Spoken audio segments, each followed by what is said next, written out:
Χριστόν των Θεών, γενεοφρόνος κηρύξαντες, ένδοξοι μάρτυρες του Χριστού.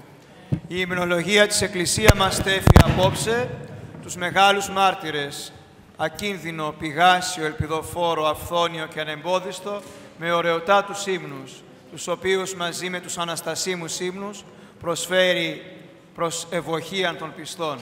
Έτσι λοιπόν συγκεντρωθήκαμε σε αυτό το ναό, ο οποίος τιμάται επ' ονόματί τους, και βέβαια κάνετε κόπους πολλούς να τον φέρετε εις πέρας, και πολύ σωστά κάνετε, γιατί εν εκκλησίες ευλογείται των Θεών. Έτσι λοιπόν η Εκκλησία μας τονίζει ότι οι Άγιοι Μάρτυρες, προκειμένου να νικήσουν τους αγώνες, να νικήσουν τον πονηρό, να νικήσουν τις καταστάσεις τις οποίες τους υπέβαλε η θηριωδία των τυράννων, είχαν ένα μυστικό.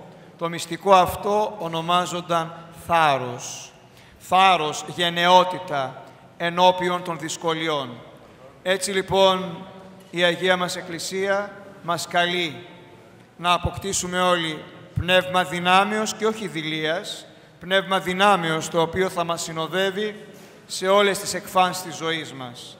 Να έχουμε θάρρος λοιπόν πρωτίστως με τον ίδιο τον εαυτό μας, διότι ξέρετε ότι πολλές φορές είναι δύσκολο να κοιτάξεις κατάματα τον εαυτό σου, να δεις τα ελαττώματά σου, να δεις τις ελλείψεις σου, να δεις πού υστερείς και βέβαια να αποδεχθείς ότι κάποια πράγματα μπορεί να μην αλλάζουν, ωστόσο όμως κάποια άλλα χρειάζονται οπωσδήποτε αλλαγή, και να αποφασίσεις με τη βοήθεια του πνευματικού σου, με τη βοήθεια εμπειρών δηλαδή οδηγών, να αποφασίσεις την αλλαγή αυτή. Η αλλαγή θα έρθει όταν το θελήσω, όταν το πιστέψω και όταν όλες τις δυνάμεις μου συντάξω, προκειμένου να διορθώσω, είπαμε, όσα μπορούν να διορθωθούν.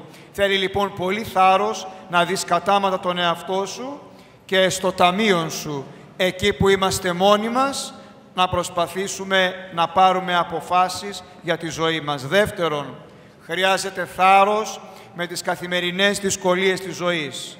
Είναι αλήθεια, λέγει ο Ιερός Χρυσόστομος, ότι οδεύομεν εν μέσω πολλών δυσκολιών. Καθημερινά, λέγει το Χρυσόστομα της Εκκλησίας μας, εκατέρωθεν δεξιά και αριστερά μας βρίσκονται πολλοί κρημνοί.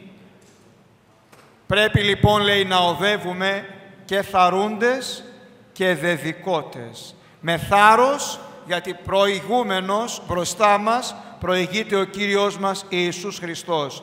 Και με φόβο, γιατί αν δεν προσέξουμε, οι κρημνοί μπορεί να μας οδηγήσουν στην απώλεια, στο θάνατο, το πνευματικό.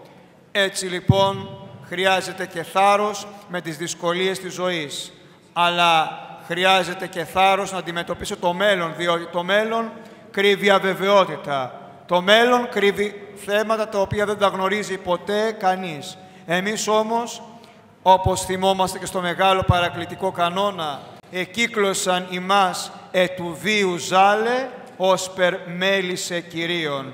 Η ζωή μας είναι όντως ένας δρόμος που θέλει πολύ μεγάλη εμπιστοσύνη στο Θεό, που θέλει να ανοιχτούμε στη δική Του χάρη, στη δική Του βοήθεια, στη δική Του ενίσχυση και στην ενίσχυση των Αγίων μας, οι οποίοι μας παρέχουν άφθονο, ανεμπόδιστο τη χάρη, ούτως ώστε ακινδύνως να οδεύουμε τη ζωή μας με ελπίδα, για να αντλούμε άφθονο τη χάρη από το δωρεοδότη Κύριό μας Ιησού Χριστό. Με τις ευχές λοιπόν του σεπτού μας Ποιμενάρχου, Αρχιεπισκόπου Αθηνών και πάσης Ελλάδος, Κυρίου Ιερονύμου του Δευτέρου, να αξιωθούμε, αδελφοί μου και πατέρες μου αγαπητοί, να κερδίσουμε με τις πρεσβείες των Αγίων μας τη Βασιλεία των Ουρανών, έχοντας θάρρος και γενναιότητα, η οποία, όπως γνωρίζετε καλά, χαρακτήριζε τους Αγίους Μάρτυρες της Εκκλησίας μας. Χρόνια καλά, πολλά και ευλογημένα.